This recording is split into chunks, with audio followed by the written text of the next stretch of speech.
Hi, it's Steve. Today we'd like to show you how to change the protector cover on the pump of your dishwasher.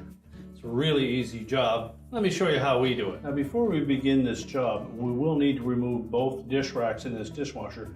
So you want to make sure that you remove all of the items from the dish racks as well as the cutlery basket.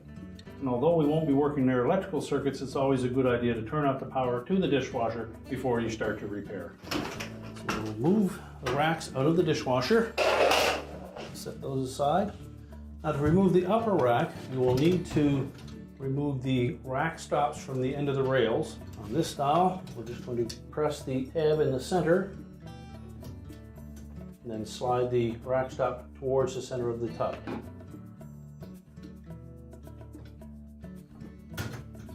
Just set those aside, and then we'll remove the upper rack completely, and we'll set that aside. Just push the rails back in out of the way. Now next we'll remove the lower spray arm. There's a nut in the center of that spray arm that we're going to turn clockwise, just a couple of turns, and that should lift off, and then we'll set that aside. Now our next step will be to remove this manifold that runs up the back of the dishwasher, attaches to the top and the back of the dishwasher. On the plastic tub models, there will be a screw at the back and one at the top. On stainless tub models, there may be just some spring clips in the middle at the back and at the top. Using a Phillips screwdriver, we'll remove those two screws first. So we'll begin by removing the screw at the top of the tub. And the one at the back as well. Now there is a little bit of a friction fit in those two openings, so you may need to gently pry on that manifold to pop it away from there. So next we're going to pull it slightly forward, and then we're going to rotate it clockwise. That will turn this center hub so that we can release it.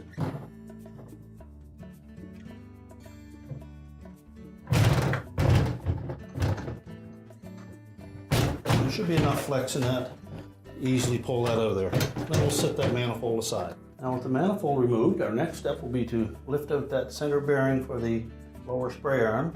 Make sure the little nylon bearing is intact. Just set that aside. And then we'll remove these 4 screws that secure the accumulator to the pump.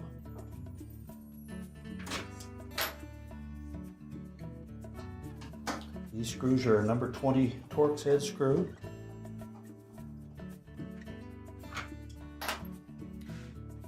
Now with all the screws removed, just grasp that accumulator and then pull it straight up and away, and we'll just set that aside for a moment. Now the protector cover is located right at the front of the pump here. We'll need to remove a single screw that holds that in place. Just remove that screw. This one is a number 15 Torx head screw.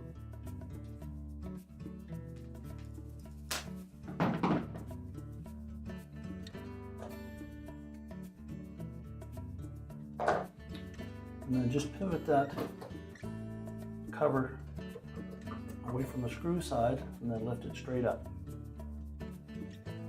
And discard the old one. We'll want to remove any foreign object that may have damaged that cover, would have gotten caught where this macerator or chopper blade is located. Make sure that that screen is in place, that the assembly is in good shape. And again, remove any material that doesn't belong in here, bones, broken glass, anything like that. So use caution when you're reaching in there, but clean that out good, and then we can install the new cover. Now when installing the new cover, you'll note that there are 2 slotted grooves that are circular in shape, and they're going to fit over the screen on that chopper blade assembly, and this rear one will fit over a little built-in ridge on the pump body. We'll need to make sure that both of those line up properly. We'll begin by putting this hooked end in first and then pivoting it into place.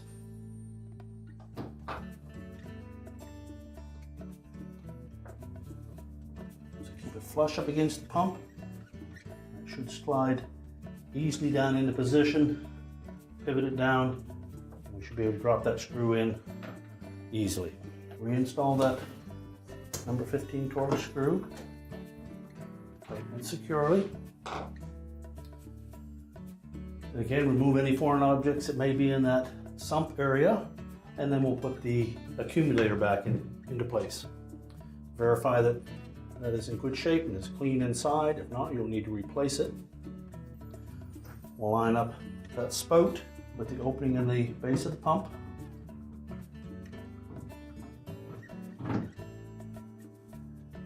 And then drop it into position. We'll then install the 4 screws that secure that accumulator to the pump.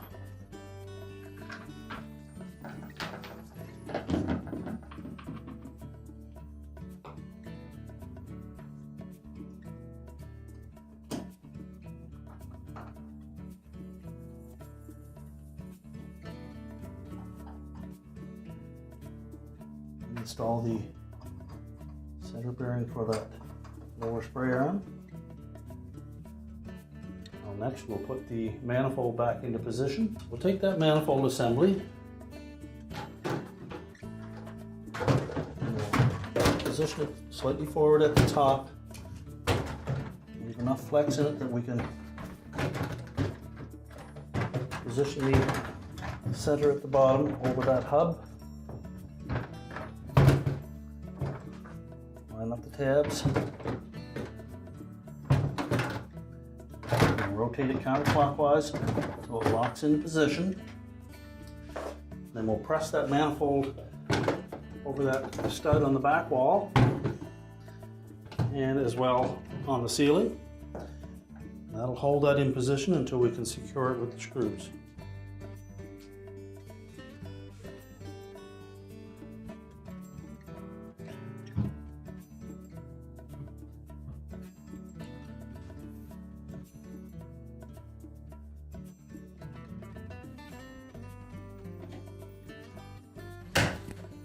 Now, once we've tightened those up, put our lower spray arm in place, set it over that hub in the center, and that appears to be too low. Just pull up on it so that it moves freely. Then we'll turn that nut counterclockwise so it locks onto that spray arm and turns easily. And now we can start to put the racks back in. Now before we install the upper rack, we'll pull the rails all the way out and we'll engage each of the rear wheels into those tracks.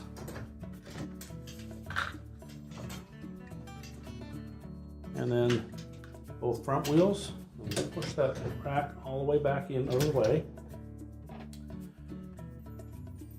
Now to install the rack stops, we'll line those up on the side. Press it into place and depress that tab until it locks out over the outer edge of the rail. The same for the opposite side.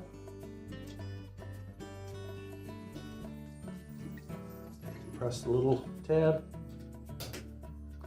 make sure it hooks out over the edge. And next we'll put the bottom rack in. So we'll just slide that bottom rack back into place. We're ready to reconnect the power, and your repair is complete.